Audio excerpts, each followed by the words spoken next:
Hey, everybody, welcome back to another episode of Fix Your BS, where BS, as you know, stands for belief systems. It can also stand for balance sheets and business systems.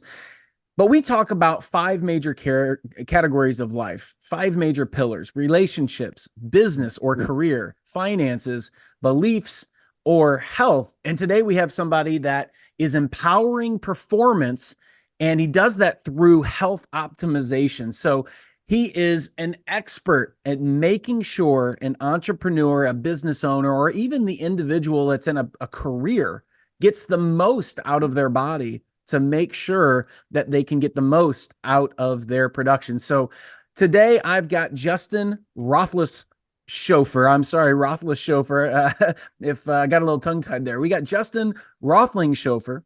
And he's going to talk a little bit about things that he has learned working with some professional athletes and some professionals in the business world. So thanks, Justin, for being here. I look forward to hearing some of the insights that you have, man.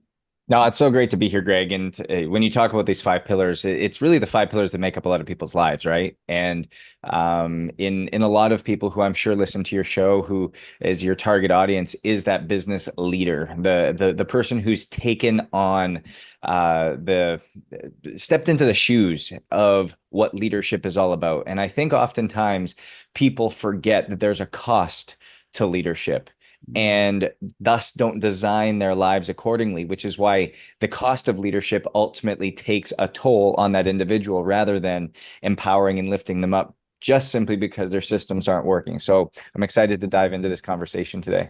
Yeah, me too, man. And it's so true because people don't even realize that they get sucked into different vices that they may not even be able to identify. And some are what would be considered healthier vices, and some would be considered unhealthy. Between food, alcohol, addictions, pornography, those type of things. People jump into those all the time to hide, to escape from the stressors that they're dealing with. But then some people go the opposite end as well. They get so into working out and they overwork their body, and they're letting their relationships or letting other areas of their life go, downhill. They're not focused on all of it. And the goal is to figure out how to build your life the way you want it so you have a quality life on your terms. And so that's what I'm excited to talk to you about, things that you've run into and things that you've seen in one or more of those pillars. Yeah, so it's funny you use this. So I just came out with a book. It's my fifth one actually, called The Power of Ownership.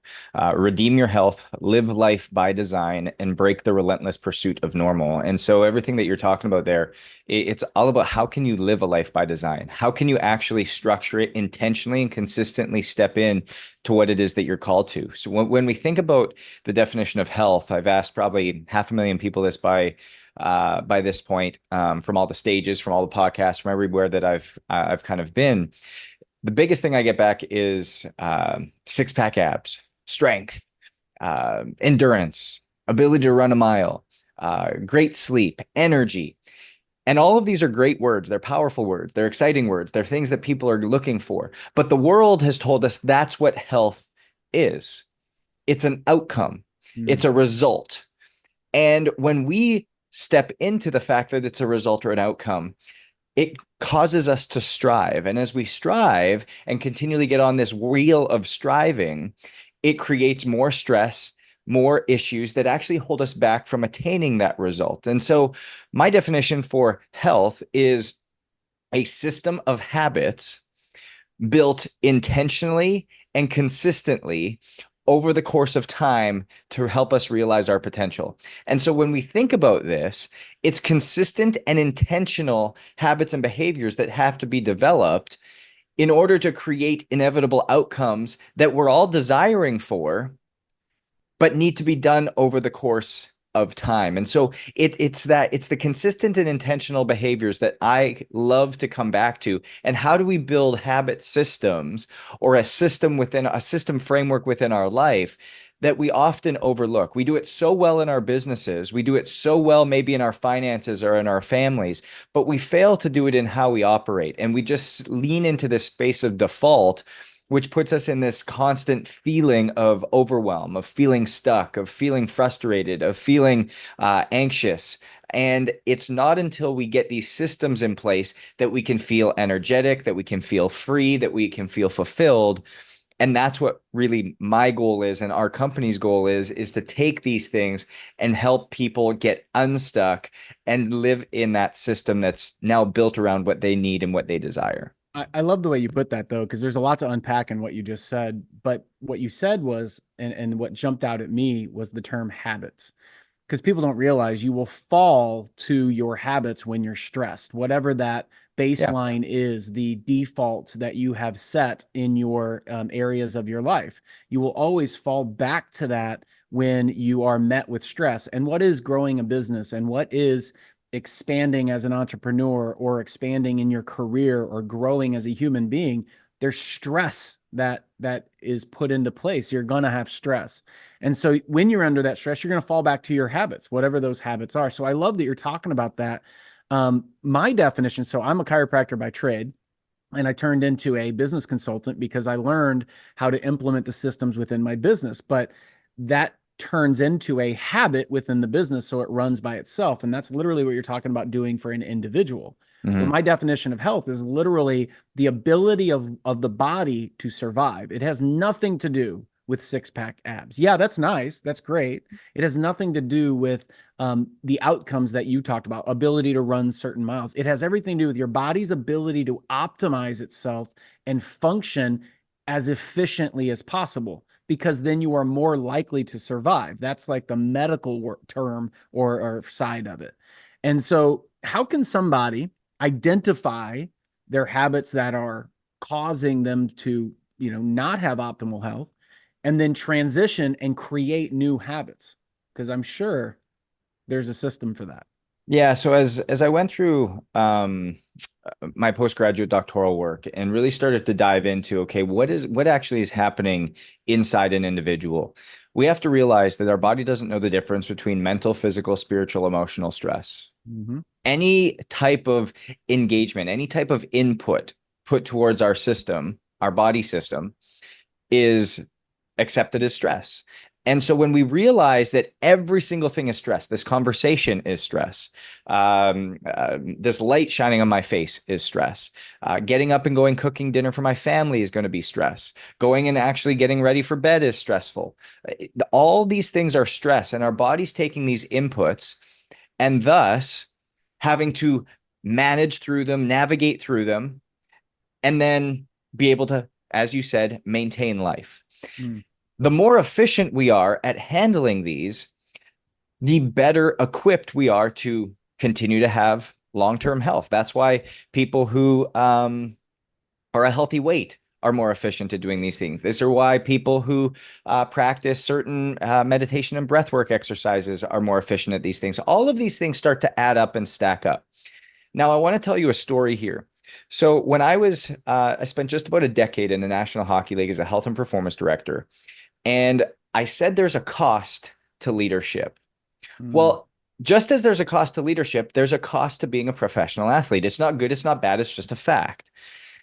And so what my job was to look at the cost of being a professional athlete and thus develop systems in order to minimize the effect of that cost. So there's 120 days of travel. There's a high contact sport. There's heavy physical demands on the body. So, how do we develop systems to change time zones better, to travel better, to recover better, to have high quality nutrition, high quality supplementation, high quality training, different recovery modalities such as sauna, cold plunging, massage therapy, chiropractic work, full body compression, red light, you name it. There's all of these different things that we can start to do that can create a system for a unique individual that will, again, allow them to recover, to mitigate or respond to the cost of being a pro athlete. Well, the cost of being an entrepreneur or a business owner is the exact same. There's time zone changes, there's travel, there's family, there's long days, there's high stress situations that you're having to make decisions continually. Well, our response to this cost is, oh, I'm going to get a gym membership. Our Mhm. response is, oh, you know what? I'm going to take this multivitamin that I saw from somebody online. Our response is, oh, you know what? I'm going to take a week-long vacation. That's not the appropriate response if we want to have longevity or sustainability in the role that we've chosen or that's our God-given calling. And so the moment that we realize that we have to develop a system that allows us to deal with, manage, and ultimately handle the cost of what it is that we've stepped into, that's when everything changes.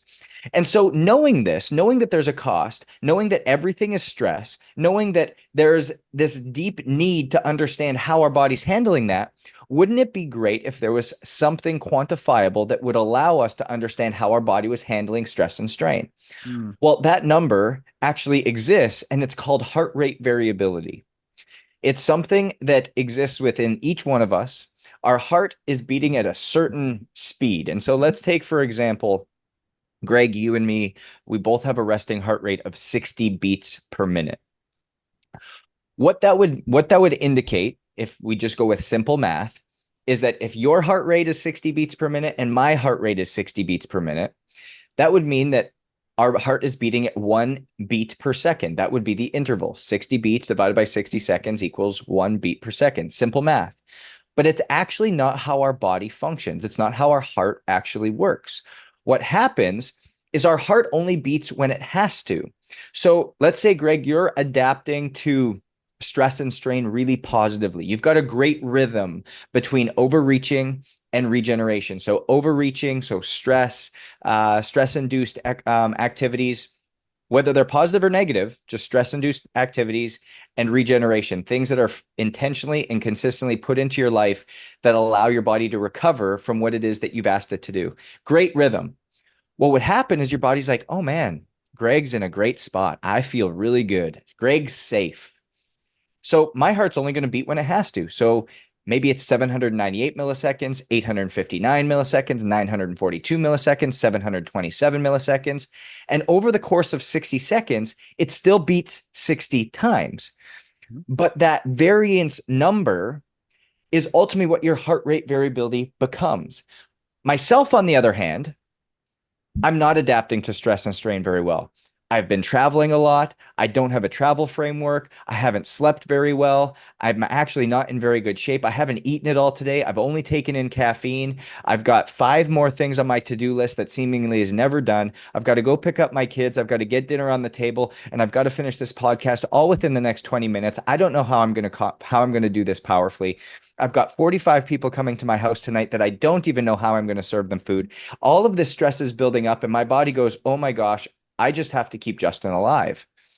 And so sequentially, what it starts to go is I'm just going to start creating a greater rhythm within the beats of the heart. And it's 798 milliseconds, 795 milliseconds, 794 milliseconds, 799 milliseconds. And thus the variation is much lower. So at the end of the day, heart rate variability, a higher HRV, meaning a higher degree of variance, would indicate that you have a great rhythm and your body is responding really well to what it is you're exposing it to, both from a stress standpoint and from a recovery and regeneration standpoint. Contrary to that, if you have a low HRV number, it's an indication or an awareness tool or an alert system to say, hey, how you're operating this rhythm between overreaching, stress, and regeneration is actually out of balance and toggled too far towards this stress and overreaching standpoint. And I need you to start changing your lifestyle and your habit systems, because long term and sustainability is not going to allow me to be in the best physical, mental, emotional, spiritual health possible to actually continue on with what it is you're asking.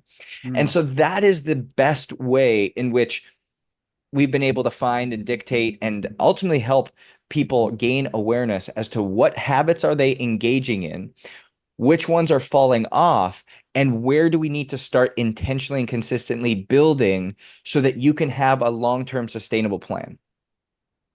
That is amazing. I mean, that's a lot of info right there. But let's go back to the heart rate variability because you mentioned some things. So Number one, you mentioned a lot of the thought process, the mentality that goes into, and if you're sitting thinking about all the things that you're not getting done and all the things that you have to do in this stress response, it kicks in the cortisol levels, it kicks in the adrenal glands, and all of a sudden your body's in this fight or flight all the Sure. time. And that's kind of what you're talking about with that heart rate variability. But if someone wanted to measure that and they wanted to go, well, am I good or bad right now? Where am I Yeah. currently at?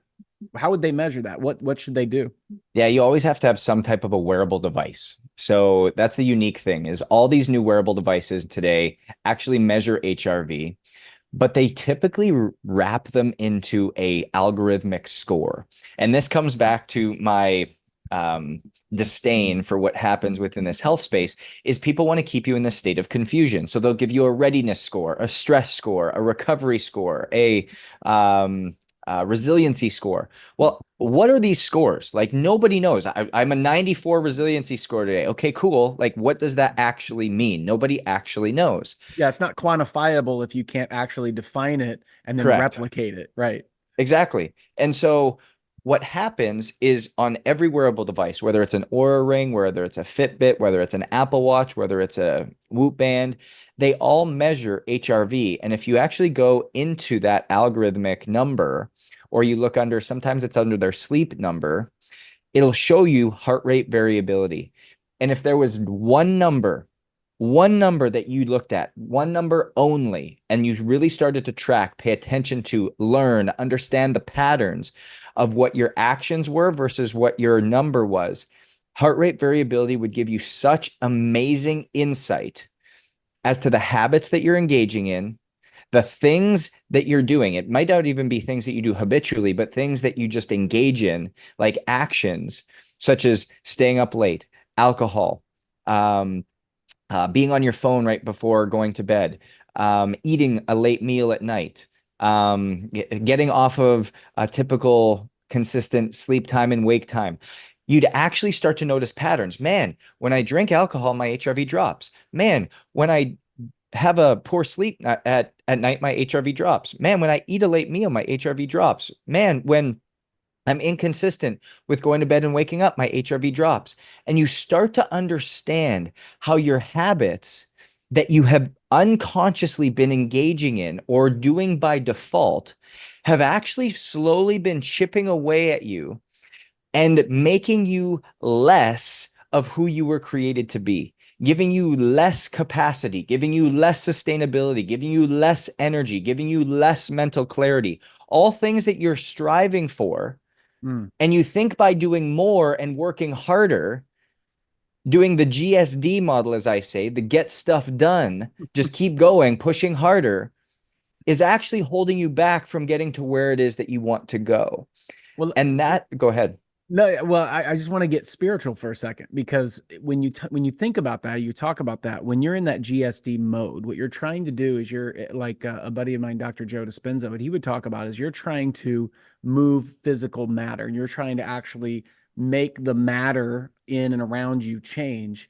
Which is something that is very forceful. You're forcing it. So you're just forcing yourself to go and do and do. And that, if you really think about it from the spiritual side, because I know you have a very spiritual background, that's actually the opposite of having faith. A lack of faith is when you're like, I have to get stuff done all the time instead Mm, of thinking about the result and going, I'm going to move in that direction, but I'm going to take that inner guidance and have faith that it's moving me in that direction, that it will occur in the future. So talk about that. How does faith have something to do? Because belief and faith, people get that confused. I get that question a lot because in my book, Fix Your Belief Systems, people are like, oh, well, that's faith. I'm like, it's not faith. Faith is believing in something you can't see or that you have belief in. It's just some, that's what faith really is believing in something you can't actually physically, tangibly see or touch.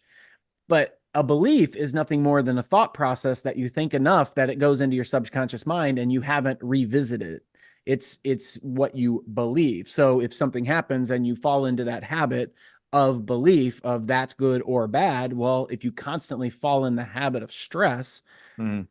then you're going to be in a stressful state all the time, which then has a physical pattern. So talk to me a little bit about that faith, that spirit, that inspired, type of side of how that relates back to what we're talking about in the heart rate variability? Yeah, it's a great question. And for all your listeners, I mean, I'm a devout walker with Jesus. Like he just leads my life, guides me in a powerful way. And I think when we step back and we start to think about what's actually going on a day-to-day basis, especially within the business owner and the business leader, the mission-driven leader, we've whether we think it or not, you've heard from the Lord what it is that he wants you to do with your life. And you've been given this mission. This is what I've been built to do. This is what I'm here for. And what happens is as we go along this journey, there comes a tipping point where we fail to allow God to move and open doors for us and cast the pathway for us, where we were like, oh no, I'm going to start to expedite things and go faster and do it my own way, and thus take on the burden of the world, of the worldly ways. And so when we look at heart rate variability, and this is again a lot of what we do in our work. When you work with us, there's a health coach, but also that mindset coach that works hand in hand together to make sure that we can actually build these systems, not just into this isn't about a workout plan. This is about a life by design that looks at these different pieces, but understands holistically how it all fits together. And so as we step into this and we realize that we've taken and tried to open doors our own, that we've done and accelerated things faster than they were supposed to go because we had the strength to do it, there comes a point where we no longer have the strength. There comes a point where doors that we have opened are starting to crush us. And we feel that in the form of pressure. We feel that in the form of frustration. We feel that in the form of resentment. We feel that in the form of actually just hating our business and feeling exhausted every single day. And all of that comes up in HRV because remember, mental, physical, spiritual, emotional stress, the body does not know the difference. I was sitting in a room and typically in all of my keynotes and all of my workshops, they're I love doing them because I compare it almost to crowd work for a comedian, because I don't come up there with a script that I'm going to go through and I'm just going to teach for 3 hours. It's very interactive. And so there's a point in every single one of either my keynotes or my workshops where I start asking random people to come up to the stage and, hey, can you pull out a wearable device? Can we look up your HRV? Nobody knows how to look this up. Nobody knows where it is, but they all have it. They either have it on the wearable that they've been using or whatever. And as we bring them up and we start talking through it, I go through their last year, 6 months, month, and week, and look at where the trend line is. Is it going upwards, meaning that, hey, we're gaining capacity, we're actually getting a better rhythm? Are we going downwards, meaning, hey, we're actually going the opposite direction that we want to? We're losing capacity. You probably feel pressed and squeezed a little bit. You probably don't have much energy. Or are we constantly low, which about 60% of people is they just are suppressed, and that's just the norm to them. And there's this one lady that that I had brought up, and she's like, Justin, you're not going to find anything on me. I guarantee you mine's high. I feel good. I do the red light. I do the saunas. I work out every single day. I've got great nutrition. All of these things. I was like, okay, great. Let's just take a look. Let's just see what we have here. And I could tell just by her demeanor that she was just like you could just tell she was empty inside. Mm. And you could tell that there was like a frustration that she wasn't willing to admit. And the world's way of what health was, she was checking all the boxes. What a typical health coach would say is, hey, I don't know what's wrong. Let's just add on something else for you. Let's add another habit in. And when we got to her HRV, the average for a female, again, remember, everybody's different. Men are usually slightly higher than women. You've got different age brackets that give you some normative trends, but everybody's HRV is unique. You have to compare you to you. But this individual was actually 70% less than what the average female was at her age. And she goes, and not only 70% less. that, it hadn't changed in about a year and a half. She was like a 17, and her like her week was 17, her month was 18, her 6 month was 17, and her year was like 19. Like it was literally all the same. And and for her age bracket, it should have been probably closer to about 45 or 50, somewhere in that neighborhood. She goes, well, why is it like that? What's going on? And I went back through her month and I found two dates that had spiked to one was 68 and the other, I believe, was in the 70s. I can't remember the exact numbers. But I asked her, I said, what happened on these days? Like, talk to me about like what was going on these days. One day was Easter, and Mm. she had gone to church, and her family was all back in town, and they were all engaging in Easter celebrations together. And then the other day was her business partner had come to her and really just had like the first open and honest conversation they had ever had and aired a lot of things that were going on. I said, you don't have to believe me,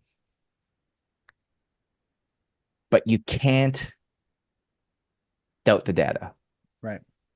And so I always say I trust Jesus, but for everything else, show me the numbers. And so like when I step back at it, I was like, do you see like you had family time? You leaned in spiritually and had an experience at church, whether you go to church regularly or not. It's one of the most sacred days in our calendar with one of the greatest resurrections that has ever occurred that saved everybody's life. You then have this deep conversation, something that's open, something that's honest, something that's getting rid of a lot of spiritual tension that has been present, and you can feel it in all of these places. And all of a sudden, you have these highest HRV numbers, meaning that your body feels the stress leave it. Stress to people thinks it's like all the pulling out their hair. It's not.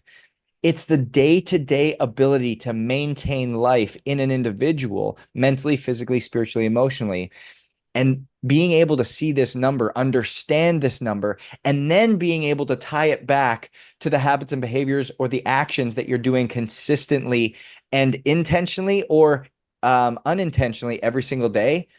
You can start to actually see patterns and a map as to how can you create a life that is different than what it is that you're gating today. But I think it's an amazing story, number one. But I think a lot of times people want to improve or want to have a better life, but they don't know where to look for the stress. They don't know a key way to find it, Yeah. a way to say and connect those dots and say, oh, this is what is stressing me out. Because a lot of times, most people are putting on a false front Yeah. like that, client of yours. Externally, everybody thinks, oh, you have a perfect life or your life is amazing. But Mhm. internally, which is everything we're really talking about, is an internal game. Yeah. And people don't realize this. And this is something I always like to connect, because this is exactly what you're talking about. Your physical body will react to the emotions, the mental language that you're using. So your thoughts, your beliefs, and your emotions are all tied together, and your physical body will react accordingly. And people don't realize, like, if you think about the great I am, okay, I am that's what you would consider God, or life source or source energy or whatever. It's all the same stuff. But in my world, I consider that God. So you look at the great I am. Well, great I am is internal. And that's your life source. Your life source wants the best for you. Your life source is love. And so when you get off track of that in your physical life, your thought processes and your beliefs, that's when you feel or experience negative emotion, because you are disconnected from the source of your energy, which is in what I would consider God. And that's what I come to realize when I'm talking about emotions. Emotions are like your indicator as to where you're at. And so that person, I guarantee, was having internal feelings of sadness, depression. And what she was doing is putting on this external, everything's fine, because she didn't want people to think that everything wasn't fine. And where does that show up? Shows up in the heart rate, shows up in how your heart is beating and how well it is being controlled. And so I love that you're coming up with this, because people need to listen to this, and it will fast track their understanding and connecting of what's happening in their life and whether it's good or bad. Yeah. And I think the cool part too, and this just comes back to like even the whole awakening moments that I've had over my last 25 years of studying this, of putting it into play, of looking theologically at it, looking at my doctorate work, looking at the experience time with the best athletes, and then now the best leaders. Is at the end of the day, the Holy Spirit lives inside of us, and it's the vessel in which we carry our calling. And so, where do you think the first thing is going to be attacked? It's going to be your vessel. It's going to be the asset that matters. You are the asset that matters. You have the ability to do things that nobody else can do. Mm. But at the end of the day, we continue to spin our wheel so hard doing habits and behaviors that we unintentionally engage in that actually hold us back. And so I think a cool part, and this is just something like to give to the audience again, is like number one, start to look at HRV, like get that number for yourself, understand what that is. Because if you know that, it can be a wake-up call as to, man, I knew something wasn't right, but I couldn't put my finger as to what it was. And then secondly, do what we call a time energy audit, where what we actually have you do is you make a 4-point quadrant system, and you end up going through your entire calendar. And if you go through your entire calendar, I typically say do it for a 2-week period, because in business ownership and leadership and entrepreneur land, 2 weeks usually encompasses everything. You might have a trip in there. You might have a random meeting. You might have a quarterly, whatever it comes up as. 2 weeks usually looks like a good time. And you put a dollar sign, one, two, three, or $4 signs next to every single activity. Are they high value or low value to the mission in which you're going forward with? And then you highlight everything in either red or blue pen. And so if it's red, it's an energy drain or an energy suck, something you don't like to do. If it's blue, it's a high energy, something you love to do task. Once you start looking at where they fall in either in each of these quadrant systems, you're going to probably start to realize you have a lot of tasks that are low value and energy sucking in your life. And then what we start to do is we start to reverse engineer this. So how do we automate, outsource, or delegate those? How do we then help you spend more time in getting a rhythm between the things that are productive, things in this upper left quadrant that are really driving high value for you and the business and the people you serve, as well as things that you love, so that we keep you here. And then we intentionally and consistently start building in these regeneration activities, so you have more capacity, more time, more energy to do these things that you love, that are high value and helping. And your business starts to operate better. Your life starts to operate better. And now you are operating at a higher level. And we validate the direction we go by data that's driven from you, so that we can start to build these high capacity lifestyles. That's why you see some of these leaders that are just like, man, how do they have so much energy? How do they just keep going? How are they just so happy all the time? How do they look like that? How do they feel like that? How do they operate this way? It's because they're living in what we call ownership. It's because they're taking what it is that's necessary. They're living a life by design. They're taking ownership of it, and they're stepping in and becoming something different. Man, that is so true. So true. And I mean, if you had a choice, you would want to do most of the things that light you up and get you excited anyway. And we generally build our own cage, and we start doing a bunch of things that we don't enjoy and don't light us up. But if you don't audit that, then you just keep doing the same things out of habit. Well, Well, Justin, man, here's the funny thing, Greg, and sorry, I just want to add to no, this, you're good. because in the past, like this comes back to even our learning, is obviously in the NHL, the schedule and like the tasks were already created. The player is just responsible for practice, training, and playing games. Like that's it. And so the schedule of what they liked to do was pretty much already there. That's all they had to engage in. Well, coming over into working with entrepreneurs and high level individuals, business leaders, what I tried to do, especially when I first started the business, was to bring that kind of same model over. We had a great model for how do we create personalization through data, through testing, and then developing habits and customizing this. But the biggest thing we were running into, or the biggest thing I was always getting feedback on and our team was getting feedback on, is I don't have time. Or that's like, how do I refit? How do I restructure this?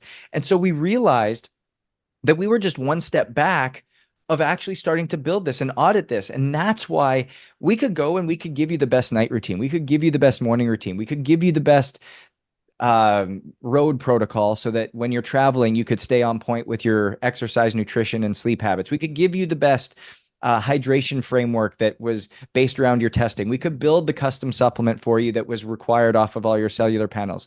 We could do all that, and we do all that, but it would still be an incomplete solution because it wouldn't be sustainable. You wouldn't be doing it consistently. It wouldn't be something that served you for life. It would be something that served you for a season. And so what we want to do is we want to help give you tasks and help give you a system that can be implemented that brings you back to what it is that you're doing, because you're not going to stop being an entrepreneur. You're not going to stop being a leader. You're not going to stop serving people and how you are. We want to give capacity to that so you can live life differently. Man, that's fantastic, Justin. I really appreciate you being here, sharing a bunch of nuggets, a bunch of wisdom too. And everybody listening to this, you can check Justin out. You can go to ownitcoaching.com. That's OWNIT coaching.com. You can also go over and check him out on Instagram. It's you're going to type in, and I'm going to spell it out for you, but it's Justin Roeth. Justin, JustinRoeth. Or you can go to justinroethlingshoefer.com, and we've got the links to all those in the show notes here. But everybody listening to this, we're trying to become better versions of ourselves every day. And when you have someone that's figured out the way to do that in a recognizable and repeatable format, when you're talking about things like heart rate variability and how to find it and how to attach that back to your normal daily activities and figure out where you are actually stressful, so then you can identify and start to change. So huge. Time energy audits are a tool. Justin's got tons of tools, and but he can teach you, and his team can teach you how to do this in your life and get yourself, the best outcomes that you can possibly get in all areas. So Justin, thanks, man. I really appreciate all the insight. This is so in alignment with what I talk about all the time.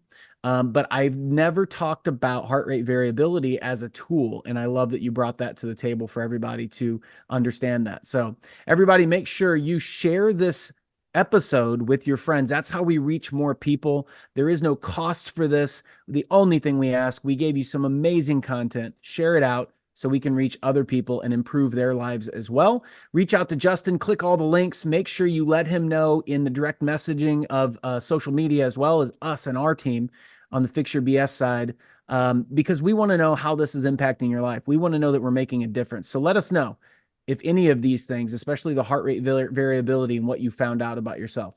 Justin, thanks for being here. Until next time, everybody, this has been another episode of Fix Your BS, where we are building your dream life on your terms in the 5 major pillars of life. I'm your host, Dr. Greg Persley, also known as Dr. G, and we will see you on the next episode.